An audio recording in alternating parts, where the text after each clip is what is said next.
하나님이 우리에게 주신 것 중에서 가장 큰 축복의 통로이자 또한 동시에 마귀가 우리의 삶에 저주와 고통을 던지는 주된 통로가 되는 것이 있습니다. 이게 양쪽 다예요.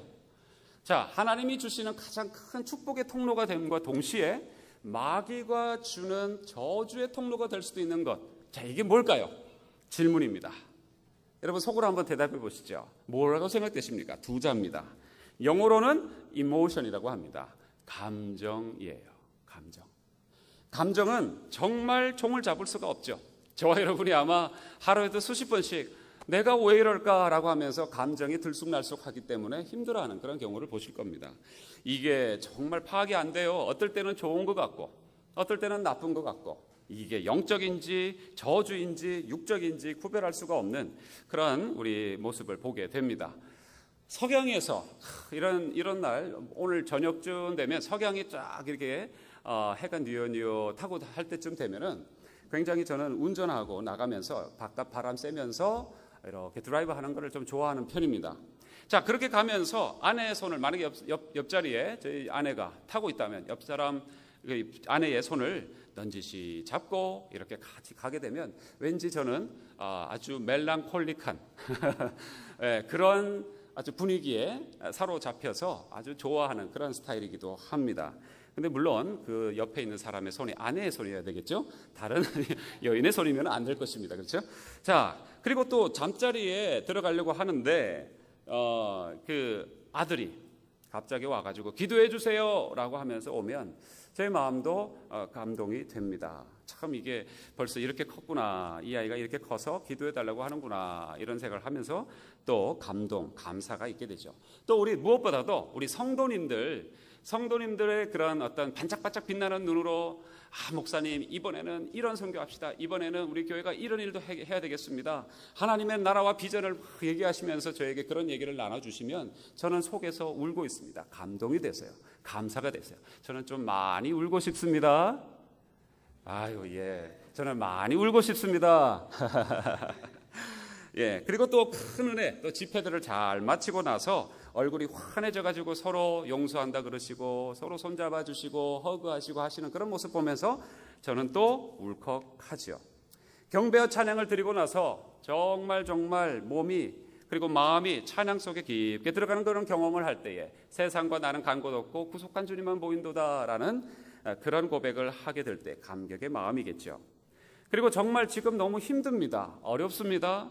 정말 아파서 부르짖다가 그래도 주님이 내가 너를 사랑한다라는 그런 말씀이 생각이 나고 마음속에 느껴지면 그래 아직도 주님이 살아계시지 그리고 나를 사랑하시지 하면서 깨달아짐과 동시에 눈물이 핑 돌면서 고맙습니다 주님 사랑합니다 저도 이렇게 얘기할 수 있고 또 중얼거리는 그 마음 또 그래서 일어서면서 이제는 하나도 힘들지 않아 그리고 다 문제도 다 사라진 것 같이 느껴지면서 감사함으로 나가는 그런 시간들 얼마나 복됩니까? 그것도 다 감정이에요. 지금까지 말씀드렸던 이 모든 것들이 다 감정입니다. 그런데 분명하지만 그런 것들이 귀한 감정이지만 하지만 또 하나의 감정이 또 있어요. 뭐냐면 정말 때로는 분하고 억울하고 답답해서 이거 부숴야 되겠고 이 파괴해야 되겠고 정말 폭발할 것 같은 그 마음이 또 우리에게 동시에 자리 잡습니다. 그래서 그냥 이게 아주 안 좋은 습관인데 무언가를 해결하려면 꼭 무언가를 한번 집어들어야지 속이 시원한 그런 분들 우리 마음속에 그런 모습들 있죠. 또 한없이 외로워서 아무도 나를 안 알아주는 것 같고 그냥 가을만 되면은 이제 서서히 옷깃을 추스리면서 나는 외로워 하시면서 힘들어하는 누가 내 곁에 있나 하면서 옆구리가 시리다라고 하시는 분들 우리 청년들이 아마 특별히 더 그러겠죠. 그런 모습들 그것도 감정이에요. 그리고 갑자기 생애 의욕이 뚝 떨어질 때가 있습니다. 절망감이 찾아와요. 아무것도 하고 싶지도 않아요. 무력감 속에. 그래서 갑자기 가슴이 꽉 답답하고 눌리고 그냥 그런 느낌. 그런 것도 감정이라고 생각됩니다. 그리고 해서는 안 되지만 또 하고 싶고 가지고 싶고 그대로 넘어가고 싶은 그런 유혹도 감정이죠. 무슨 일인가 터질 것 같아서 초조한 그런 마음도 우리에게 저와 여러분에게 있죠. 그냥 특별한 이유도 없는데 그냥 두렵고 마냥 염려스럽고 초조한 마음 있습니까? 없습니까? 있죠. 예, 그게 다 감정이에요. 자, 미움, 섭섭함, 후회, 죄책감 전부 다 감정입니다. 이모션입니다. 이 모든 것이 감정인데 정말 이게 소속이 도대체 어떤 것이냐. 앞에 말씀드렸던 좋은 것과 조금 전까지 말씀드렸던 그런 것들은 너무 상반되지 않습니까?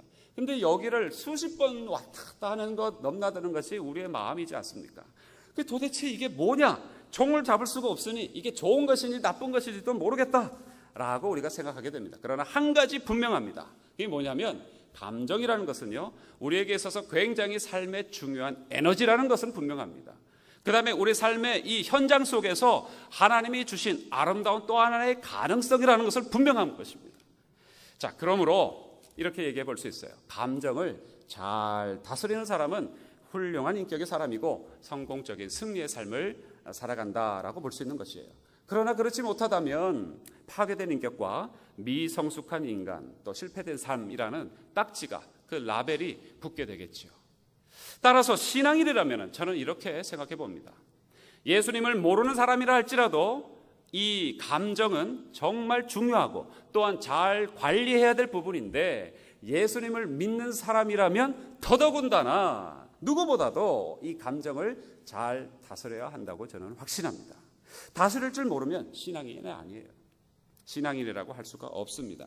걸러지지 않는 그 감정의 표출과 잘못된 감정의 억압을, 부적절한 그런 감정들을 다 쏟아낸다면 그 어떻게 신앙인이라고 할 수가 있겠습니까? 바깥에서 예수님을 몰라도 고상하고 고매한 사람이라면 이런 것쯤은 다 기본으로 하고 있는 사람들도 많은데요. 그러나 만약에 이런 것들을 걸러내지 못하고 마냥 행동하고 다 쏟아낸다면 그것은 죄의 표현이지 절대 우리의 자연스러운 모습이 아니라는 것입니다. 죄의 표현이에요. 그래서 오늘 이 말씀이 얼마나 중요한지 모르겠습니다. 다윗의 그런 여러 가지 면에서 뛰어난 모습이 참 많았던 것을 우리 사무엘상을 통해서 보셨습니다. 그렇죠? 너무 용맹하고 지략이 뛰어나고 다양한 그런 좋은 모습이 있어요. 근데 그 중에서 가장 멋지고 놀라운 모습 중에 한 가지가, 탁월한 모습이 하나가 뭐냐면 감정을 절제하는 사람이었다라는 것입니다. 따라해 보시죠. 감정을 절제하는 사람. 예. 자, 제가 절제라는 말을 썼습니다. 절대 억제라는 말을 쓰지 않았습니다. 감정을 억제하거나 죽이지 않았어요. 잘 드러내면서도, 감정을 어떻게 해요? 분명히 드러내면서도 감정에 좌지우지 끌려다니지 않은, 휘둘림 당하지 않는 사람이 다윗이었다라는 것입니다. 그게 어떻게 도대체 그럴 수 있었느냐? 여러분, 이 다윗이 유소년 시기에, 소년 10대 때 아버지 심부름으로 형들 전쟁할 때 그냥 밥 사들고 갔지 않습니까? 근데 보자마자 형들이 뭐라고 하죠? 너 이 전쟁터에 구경하러 왔느냐, 이 망할 뭐라고 하면서 막 욕설을 해댑니다. 성경은 점잖게 표현했을 뿐이지 이걸 원어적으로 보면 아주 형들이 골리앗에 받은 상처를 그냥 다윗에게 풀고 있는 장면이 나타나요. 이 무슨 놈이야 하면서 난리 형 엘리압이 난리를 노를 바랍니다. 네가 어찌하여 이리로 내려왔느냐, 전쟁 구경하러 왔느냐, 교만과 네 마음의 완악함을 내가 안다 막 이러면서 난리를 칩니다. 그런데 다윗이 그냥 죄송합니다 하면서 막 억제했나요? 자기 감정을 죽여버렸나요? 아니요. 분명히 할 말은 합니다. 감정을 표현합니다. 그러나 좌지우지 형에게 또는 형들에게 휘둘리지는 않았던 모습을 보게 돼요. 뭐라고 다윗이 거기에다가 대답을 하느냐면, 내가 무엇을 하였습니까? 그리고 어찌 내가 여기에 있는 이유가 없겠습니까? 라고 하면서 분명히 자신의 할 말은 하지만, 감정은 드러내놓지만, 그러나 거기 마음속에 있는 형 때문에 받은 상처와 분노와 이 더러운 것들을 그대로 다 토해내지는 않는 모습을 보게 됩니다. 여러분, 사울과의 관계 속에서도 여러분 시편을 보면 사울에게 그렇게 10년 넘도록 지금까지 제가 살펴봐드렸듯이 쫓아다녔잖아요. 그러면 저와 여러분이 만약에 다윗 입장이라면 사울의 사자만 나와도 아이 하면서 그 인간 무슨 여러 가지 욕설을 앞에 다 갖다 붙이면서 아마 욕을 해야 될 것입니다. 최소한 다른 사람들 앞에서는 욕은 하지 않더라도 혼자 있을 때는 그랬을 거예요. 그런데 여러분 시편에 보면 정말 이 감정을 다 표현하는 그런 모습이 나타납니다. 그러나 굉장히 절제되어 있는 그런 모습을 봐요. 자, 도대체 어떻게 이렇게 잘 다룰 수가 있는가? 제가 다윗 한 인생을 보자라는 얘기는 아니지만 다윗을 통해서 하나님께서 저와 여러분에게 주시고자 하시는 메시지가 무엇인지를 살펴보려고 하는 것입니다. 도대체 어떻게 그 감정, 우리는 하루에 12번이 아니라 수백 번도 더 많이 바뀌고 엎치락 뒤치락 하면서 이것 때문에 못 살겠다 하고 있는 그 감정을 어떻게 다윗은 말씀 안에서, 하나님 안에서 다루고 있는가? 그것이 오늘 그 비밀이 보여지는 본문이 바로 오늘 이 활의 노래라는 이 대목인 것입니다. 자, 이것은 노래예요. 우리는 성경으로 그냥 이렇게 산문처럼 읽었지만 운문이었습니다. 여러분, 산문, 운문 기억나세요? 옛날에 국어 시간 때 배우셨는데 산문이 아니라 소설과 같은, 에세이와 같은, 수필과 같은 산문이 아니라 시와 같은, 노래와 같은 운문이 바로 오늘 이것이에요. 19절에서 27절까지 읽으셨던 그 내용이 바로 노래입니다. 그래서 활의 노래라고 되어 있고 18절 보십시오. 18절 제가 대신 읽어드릴게요. 명하여 그것을 유다 족속에게 가르치라 하였으니 곧 활 노래라 야살의 책에 기록되었을 때라고 얘기합니다. 자, 오늘 이 본문을 살짝 조금 설명을 드려야 되겠습니다. 지난주에 이 다윗이 어디로 갔습니까? 이제 블레셋과 전면, 이스라엘과 블레셋이 전면전에서 이제 나는 이제 어떻게 할 바가 없다 하면서 그냥 나가서 자기 백성을 죽여야 되는 상황 속에 있었는데 하나님의 놀라운 간섭과 은혜로 이제 자기 원래 있었던 지역으로 다시 돌아가라고 했었죠, 블레셋 왕이. 그래서 어디로 돌아갑니까? 시글락이라는 곳으로 다시 돌아갔는데 여러 가지 또 문제가 있었죠. 어쨌든 시글락으로 돌아갔습니다. 그래서 거기서 이제 또 나름대로 살고 있습니다. 그런데 이런 얘기가 들리는 거예요. 오늘 1장의 쭉 내용을 한번 보게 되면 사울과 요나단이 드디어 죽었다라고 하는 소식이 들리는 것입니다. 사울과 요나단이 죽었다라는 소식이 들려와요. 전쟁에서 그것도 도망쳐 나온 그런 아멜렉 사람에게 의해서 죽었다는 소식이 들려옵니다. 그래서 이 아멜렉 사람이 이렇게 얘기합니다. 다윗 왕이여, 사울 죽었습니다. 그 사람 내가 죽였습니다 라고 하면서 그것도 사울이 내게 나 이제 거의 죽은 목숨이니 나를 죽여다오. 적군의 손에 죽기 싫다. 너의 손에 내가 죽겠다 하면서 사울이 요청을 했기 때문에 내가 사울을 죽였습니다. 보십시오 하면서 증거물까지 가져옵니다. 그 면류관, 사울이 썼던 왕의 그 면류관과 왕이 꼈던 그 고리, 반지고리까지 같이 들고 와서 그것을 보여주면서 내가 죽였습니다. 사울 죽었습니다. 요나단도 죽었습니다. 라고 하면서 얘기를 한 것이에요. 자, 그런데 그것은 사실은 거짓말이라는 것 여러분 아시죠? 이미 큐티 시간 때 보셨기 때문에 아실 텐데 31장, 사무엘상 31장에 보면은 사울이 분명히 자기가 자결을 합니다. 칼을 거꾸로 꼽아놓고 땅에 꼽아놓고 거기에 엎드러져서 죽죠. 원래는 처음에 병기 든 옆에 이렇게 창을 들고 있던 사람한테 나를 죽여달라 하지만 왕이기 때문에 죽이지 못하고 벌벌벌 떨고 있으니까 에이 하면서 자기 칼을 빼서 꼽아놓고 자기가 엎드러져서 죽습니다. 그 모습을 본 병기 든 자도 자기도 자결을 하죠. 그게 31장의 내용이었어요. 그런데 이 아말렉 사람은 다윗 앞에 와가지고 내가 죽였습니다 라고 얘기하면서 정치적인 발언을 하죠. 이렇게 얘기해도 다윗이 나를 좋아하겠지, 저렇게 얘기해도 다윗이 나를 좋아하겠지, 대단한 머리를 쓰면서 얘기를 했지만 그러나 한 가지 잘못 짚었습니다. 다윗이 전혀 다른 걸 생각하고 있었다는 사실을 이 아말렉 사람은 알지 못했어요. 뭡니까? 아무리 부상을 당했어도, 아무리 지금 팔다리가 다 떨어져 나가고 피를 철철 흘리고 곧 죽을 것 같아도 어찌 네가 하나님의 기름 부으신 하나님의 사람을 네가 네 손으로 그 칼로 무참히 죽일 수가 있느냐, 이 생각 때문에 다윗은 지금까지 달려왔는데 그 아말렉의 사람의 얘기를 도저히 용납할 수 없어서 아말렉 사람을 죽이죠. 그리고 아말렉 사람은 오히려 다윗의 분노를 계산하지 못하고 자기 거짓에 스스로 올무에 빠지게 되는 모습을 오늘 1장 전체를 통해서 보게 됩니다. 그런데 어찌됐든 간에 이건 배경 설명이고요. 어찌됐든 간에 지금 무슨 일이 벌어졌습니까? 사울과 요나단이 죽었어요. 사울과 요나단이 함께 한날 동시에 그 나머지 아들들과 동시에 다 전사했습니다. 정말 허무하게 죽은 것이죠. 장렬하게 이순신 장군처럼 화살 맞고서는 내 죽음을 알리지 말라 이런 장렬한 죽음도 아니고 그냥 도망가다가 이래가지고는 내가 안 되겠구나 해서 스스로 자결한 것. 한나라의 왕으로서 이건 너무나도 허무하게 죽은 것입니다. 성경에서 이 얘기를 듣고 다윗이 어떻게 했다고 얘기합니까? 오늘 말씀을 보니까 다윗이 저녁 때까지 슬퍼하며 금식했다라고 얘기합니다. 슬퍼하며 금식했다. 여러분, 단순하게 아주 이렇게 말하고는 있지만 사실 얼마나 많은 감정들이 다윗에게는 복받쳐 올라왔겠습니까? 한번 생각해 보세요. 다윗 입장이라고 생각하시고 한번 생각해 보십시오. 사울과 요나단과 그 모든 많은 다른 아들들이 함께 그 자리에서 다 함께 한 날에 죽었다라는 얘기. 얼마나 수많은 생각들과 감정들이 교차하고 있었겠습니까? 특별히 감정이 잘 발달되는 이런 다윗 같은 사람들에게는 아마 이런 감정이 있었을 거예요. 사울을 생각하면서 이런 감정이 있었을 것입니다. 아니, 그렇게 나를 잡으려고 쫓아다니더니 그것도 자기 아들 요나단을 그 왕으로 세우려고 그렇게 나를 죽이려고 쫓아다니더니 그런 일념으로 그렇게 나를 죽이려고 하더니 결국 그렇게 죽어? 하면서 분노가 올라왔을 것입니다. 그리고 또한 요나단을 생각하면서 또 이런 생각을 했을 것이에요. 뒤에도 우리가 조금 전에 읽어보셨지만 내 형 요나단이여 내가 당신을 사랑함이 여인을 사랑함보다 더 승하도다라고 하는 말. 여자를 사랑하는 것보다도 내가 얼마나 당신을 정말 영적으로 아름답게 전인격적으로 사랑했는 줄 아십니까? 그 사랑했던 사람이 죽자 얼마나 사랑했기에 그 마음속에는 복받치는 슬픔도 분명히 있었을 것이에요. 그리고 사울을 다시 생각해 봅니다. 야, 그래도 왕이었는데, 그래도 내가 섬기는 하나님의 백성들인 이스라엘의 왕이었는데 그렇게 죽다니 아쉬움과 안타까움도 아마 순간이나마 올라왔을 것입니다. 그러나 또 한 가지 있을 거예요. 아마 여러분이 이걸 기대하고 계셨는지 모르겠습니다. 다윗도 인간이죠, 그렇죠?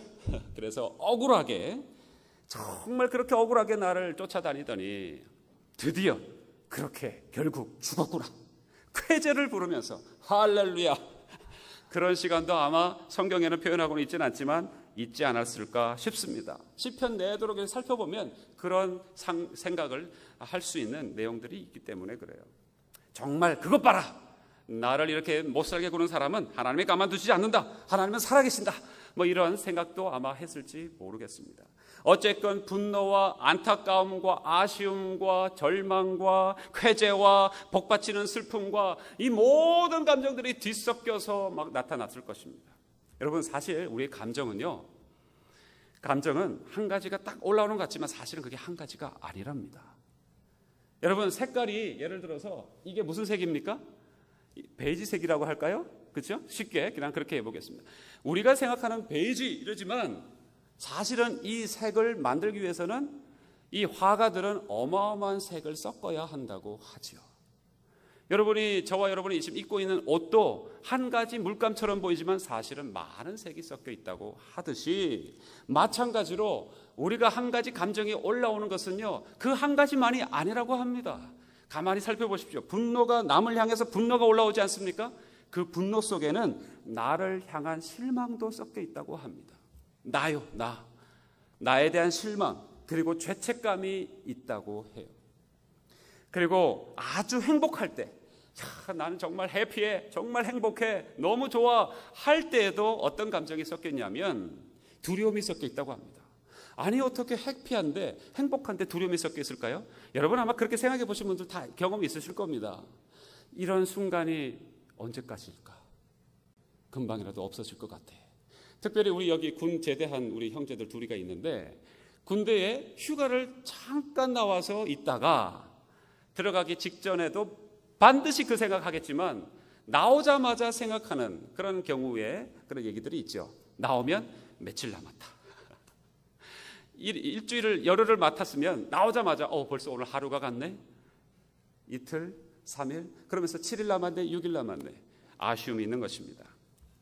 여러분, 그리고 이 다윗처럼요, 정말 무엇이라고 말할 수 없는 그 사람 사울이 죽었어요. 그리고 또한 동시에 그렇게 깊이 사랑했던 우정을 나눴던 요나단이 죽었어요. 그러면 이 소식을 함께 동시에 듣게 되었단 말이죠.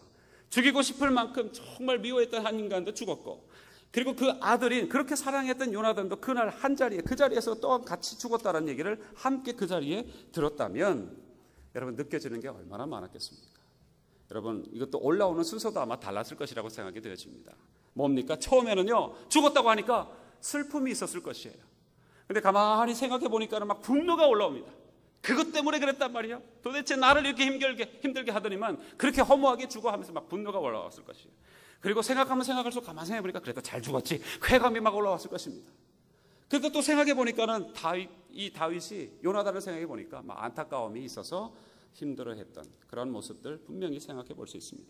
그런데요, 이렇게 다양한 감정들이 믹스돼서 막 이렇게 용솟음 치면서 하나 끝나면 또 하나, 하나 끝나면 또 하나 이렇게 막 올 때에 우리가 어떻게 해야 하는가? 다윗만 그랬을까요? 저와 여러분도 그런 시간들 많으셨죠? 그리고 그런 순간을 또 맞닥뜨릴 수도 있습니다. 그러면 어떻게 해야 될까요? 바로 이럴 때에 여기에서 잘못된 감정을 표현하게 되면 그러면 치명적이게 된다는 것입니다. 사울의 죽음에 대해서 분노 끝에 그를 만약에 정죄했다거나 아니면 그 사람 잘 죽었다고 만약에 이 사람이 한마디라도 했으면 다윗은 남북 유다 북이스라엘을 통합할 수 있는 사람이 못 되는 것입니다. 왜요? 사울이 죽었지만 아직까지도 그 사울의 출신인 베냐민 지파 사람들이 많은 사람들이 사울을 안타까워했기 때문에 그렇습니다. 그렇다고 무조건 마음속에는 막 쾌재를 부르고 싶은데 아이고 정말 잘 죽었네 하고 싶지만 돌아가셨습니다. 너무 안타깝습니다라고 자기 감정을 억제를 하고 억압시키면 자기 내면으로 볼 때는 긴 시각으로 볼 때 이것은 자신을 스스로를 죽이는 처사이기 때문에 그것도 옳지 않습니다. 그런데 다윗은 여기서 그 감정을 컨트롤하기 시작해요. 어떻게 컨트롤하는가? 여러분, 첫 번째, 저녁 때까지 슬퍼하며 울며 금식하니라 라는 말씀으로 시작이 되죠. 그것 때문에 이 활의 노래가 시작이 되는 것입니다. 그게 무슨 뜻일까요? 여러분, 제가 설교 노트에 적혀 있습니다만 여러분이 제가 지금부터 감정을 컨트롤하는 이 세 가지 잘 기억하시고 꼭 적어두시고 여러분 활용하실 수 있는 은혜가 있으시기를 축복합니다. 여러분, 첫 번째로 무엇이냐면 저녁 때까지 슬퍼하며 울며 금식하니라. 그 대답은 시간을 갖는다라는 것입니다. 시간을 갖기 시작한다는 것입니다. 감정이 내 마음을 막 지배하고 있을 때 그 순간 즉각적으로 여러분 표현하면 대부분 망하는 길입니다.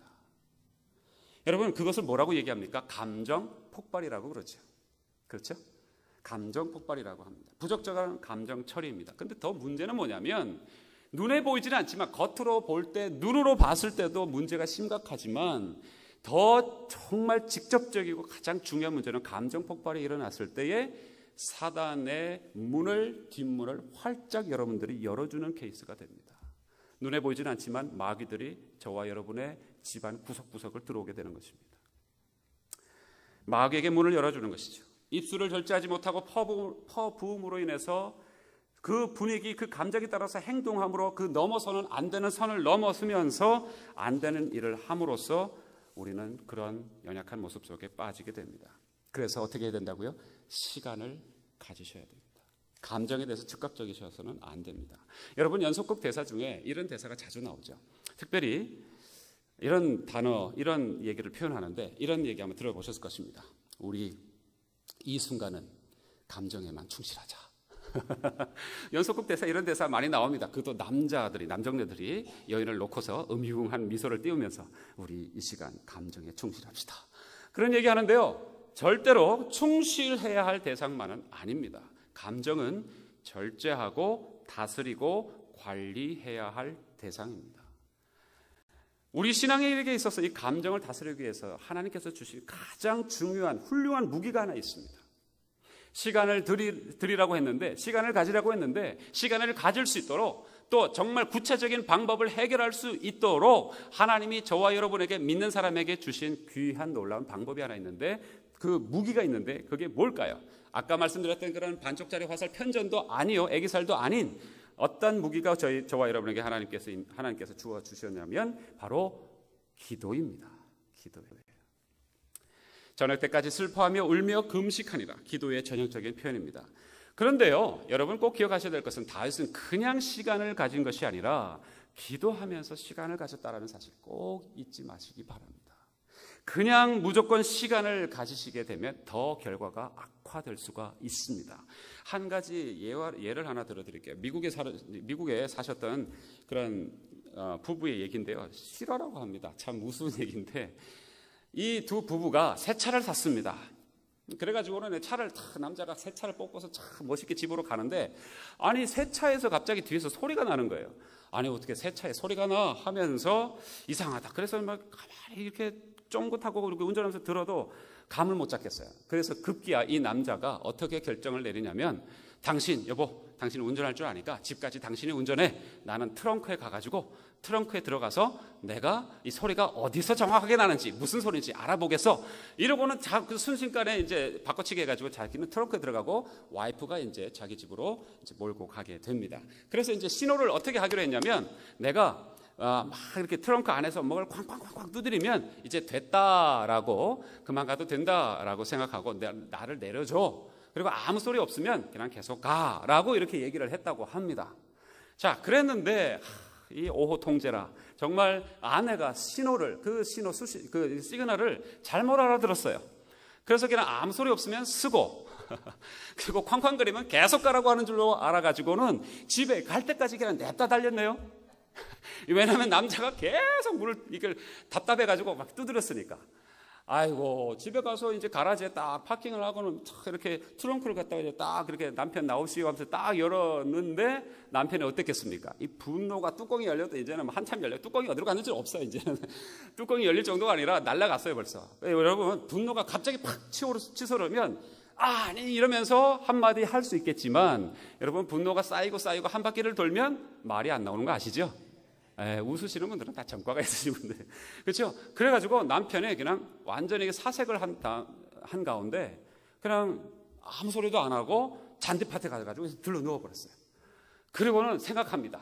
밤에 집으로 들어가지도 않습니다. 아내는 남편이 그냥 아무 소리 안 하고 그냥 들어가라고 하니까 별일 없는가 보다 하고는 그냥 뭐 문제 없어요 했는데 남편이 대답도 제대로 안 하니까 그냥 집으로 들어가서 잤다고 합니다. 근데 이 남편이 그냥 잔디밭에서 계속 묵상을 합니다. 하나님 말씀을 묵상해야 되는데 그런 걸 묵상을 한 거죠. 생각해 보니까 이 괘씸해도 이거 보통 괘씸한 게 아니에요. 가만 생각하니까 이 여자가 시집 올 때부터 나에게 이렇게 대해준 이유가 있었구나 하면서 막 모든 게 다 이제 막 생각이 난 거예요. 그래가지고 내가 이 여자를 가만히 두지 않겠노라라고 작심을 하고 집에 들어가서 자고는 그 다음날 아침에 아무 일 없었던 것처럼 행동을 하면서 그 다음날부터 그 아내에게 반대되는 성향을 가지고 행동을 하면서 마음과 생각과 그 폐부를 찌르기 시작을 했다고 합니다. 자그마치 12년 동안요. 그랬는데 이 두 부부가 교회를 다니고 있었어요. 그래서 교회에서 주관하는 내적 치유 세미나를 어떻게 목사님 그 권유를 해서 가게 됐다고 합니다. 가게 돼서 두 사람이 은혜를 받았어요. 특별히 남편이 더 은혜를 받았습니다. 나와가지고는 은혜 받아가지고 눈물을 찔끔찔끔 짤면서 한다는 얘기가 12년 전에 제가 트렁크에 갇혔습니다. 이러면서 왜 자기가 그렇게 지금 아내와 함께 대화하지 제대로 못했고 분노했는지에 대한 내용을 그제서야 얘기를 하더라는 거예요. 그 얘기를 듣던 아내가 오열을 하면서 그것 때문에 남편이 그랬구나. 자기는 몰랐대요. 왜 저 사람이 저럴까? 왜 저 사람이 나를 이렇게 대할까? 12년 동안 여러분 한번 생각해 보세요. 12년 동안에 정말 행복해도 아까운 시간에 왜 그렇게 살았습니까? 묵상 하나 잘못해가지고요. 그냥 시간만 가지면 그렇게 될 수가 있다는 거예요. 시간을 가지십시오. 그러나 어떻게 해요? 기도하면서 우리는 시간을 가져야 하는 줄로 믿습니다. 그래야 우리가 억압된 감정이 그냥 눌러지지 않고 정말 그냥 디프레스로 빠지지 않고 그것이 하나님 앞에 자연스럽게 나타나고 표현되어지면서 승화가 되는 줄로 믿습니다. 여러분 그냥 억압하시기만 하면 시간만 무조건 갖는다고 되는 것이 아니라 그렇게 되면 시한폭탄을 품고 사는 것 그리고 생명 에너지를 다 갉아먹게 되는 것입니다. 그러나 기도는 다릅니다. 여러분 그래서 다윗은 기도한 다음에 그렇게 기도하고 나서 시간을 가진 다음에 노래를 짓습니다. 지금까지 말씀드렸던 제목인 활의 노래라는 것을 짓습니다. 여러분 왜 제목을 활이라고 했을까? 제가 이것은 나중에 설명드리겠지만 굉장히 깊은 의미가 있습니다. 하나님의 마음을 사실은 표현하는 것이죠. 자, 두 번째는 뭘까요? 노래를 지으면서 다윗은요 자기의 감정을 거기다 적어보시죠. 선택했습니다. 자기의 감정을 어떻게 했다고요? 선택했다라는 것입니다. 수많은 감정들이 올라오고 있지만 슬픔도 있고 쾌재도 있고 기쁨도 있고 안타까움도 있고 여러 가지 많은 감정들이 지금 올라오고 있지만 느껴지는 대로 느끼고 행동하는 것은 결코 바람직하지가 않습니다. 그걸 감정이라고 얘기하면 안 됩니다. 많은 감정들이 올라오고 있지만 정작 중요한 그 많은 감정들 중에서 내가 스팟라이트를 줘야 할 한 가지 감정을 택하는 다윗의 모습을 보게 돼요. 자, 그러기 위해서 어떻게 그러면 그 많은 감정이 확 올라오는데 한 가지를 택할 수 있을까? 무시할 만한 것을 무시하시고 풀어야 할 것은 반드시 푸셔야 합니다. 아말렉 사람을 죽이면서 다윗은 분노를 거기다가 표현하죠. 절대 사울에게 표현하지 않습니다. 그러나 아말렉 사람을 죽였다고 해서 문제가 됩니까? 아말렉 사람은 당연한 의분과 하나님의 정의에 의해서 처형당한 것이죠. 이것은 응당 당연히 분노해야 될 노릇인데 사울에게 향한 그 분노를 다윗은 그렇게 적절하게 풀고 있는 모습을 보는 것이에요. 다시 얘기해서 선택한 근거를 내 마음, 내 자존심에 두게 되면 그 인간이 나를 어떻게 생각하고 그렇게 얘기했어 하면서 우리는 아주 옹졸해지기 쉽습니다. 그건 잘못된 선택으로 가기 쉬워요. 그러나 그 근거를 나 자신의 이기심에서 더 깊은, 더 큰, 더 가치 있는, 더 중요한 하나님으로부터 그 감정을 다시 승화시키기 위해서 한 가지 감정을 택하는데 다윗은 뭘 택하느냐? 슬픔을 택한다라는 것입니다. 더 깊은 감정을 발견해야 하는 것이에요. 그래서 오늘 활의 노래를 전반적으로 읽어보면 이런 말이 계속 반복되죠. 오호라 두 용사가 엎드러졌으며. 분명히 용사는 용사인데 한 사람 용사는 자기가 인정할 수 없는 용사지 않습니까? 정말 인정할 수 없는 용사도 그러나 엎드러졌다고 하면서 망하였도다라고 하면서 슬픔을 표현하는 그러한 모습을 보십시오. 용사였던 그 인생들이 엎드러진 것에 대한 슬픔, 그리고 이스라엘의 선택된 백성, 그러니까 하나님의 백성의 실패라고 하는 안타까움, 이런 것들을 표현하고 있는 것입니다. 여러분, 그리고 그것을 그 슬픔이라는 그런 표현을, 감정을 노래로 승화시키고 있어요. 그거를 자신이 노래로 만들어서 자신만 노래하고 부르지 않고 또 백성들에게 부르게 합니다. 이것이 진짜 노래입니다. 나는 가수다 하지만 거기서도 우리가 영감을 받고 은혜를 받는 분들 가끔 계시더라고요. 정말 노래를 잘하니까. 그러나 진짜 노래는요, 우리의 모든 감정들을 정말 승화시켜줄 뿐만 아니라 하나로 우리를 묶어주는 힘이 있는 줄로 믿습니다. 여러분, 근데요, 이 노래를 우리가 만들 수 있습니까? 우리가 시인인가요? 우리가 작곡가인가요? 작사가인가요? 아니지 않습니까? 그러나 더 중요한 놀라운 키가 하나, 수십 년, 아니 수백 년, 수천 년 동안 많은 신앙의 수많은 우리 선진들이 많은 삶에 우리가 상상도 할 수 없는 그런 역경 속에서, 삶의 정황 속에서 가르치고 또 걸러낸 그런 아름다운 진주 조개알과 같은 찬송이 저와 여러분에게 있는 것이에요. 그래서 우리가 예배 때 찬양하는 것입니다. 그래서 우리가 찬양할 때는 아무리 힘들어도 우리가 찬양할 때의 전과 찬양할 때의 후는 달라야 하는 것이에요. 바로 이것이 우리에게 있는 유산이고 믿음의 유산이고 하나님이 우리에게, 저와 여러분에게 주신 놀라운, 하나님이 주신 그러한 놀라운 축복의 통로인 줄로 믿습니다. 여러분, 저와 여러분이 갖고 있는 그러한 기도와 그리고 찬양 놓치지 마시기를 바랍니다. 감정이 수없이 올라옵니다. 아마 오늘 이렇게 귀한 예배를 드리고 나서도 이상한 감정들이 또한 올라올 거예요. 그러나 한 가지 분명히 기억하십시오. 순간이라도 기도하시고 시간을 가지시고 그리고 하나님 앞에 그 마음을 토로하며 정말 승화할 수 있는 그러한 시간을 가지시는데 찬양으로 저와 여러분의 삶의 순간순간을 메우시기를 그런 축복 드립니다. 십자가에 모여 완전하신 사랑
십자가 나를 구원한 주의 십자가 그것을 믿으며 가는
완전하신 사랑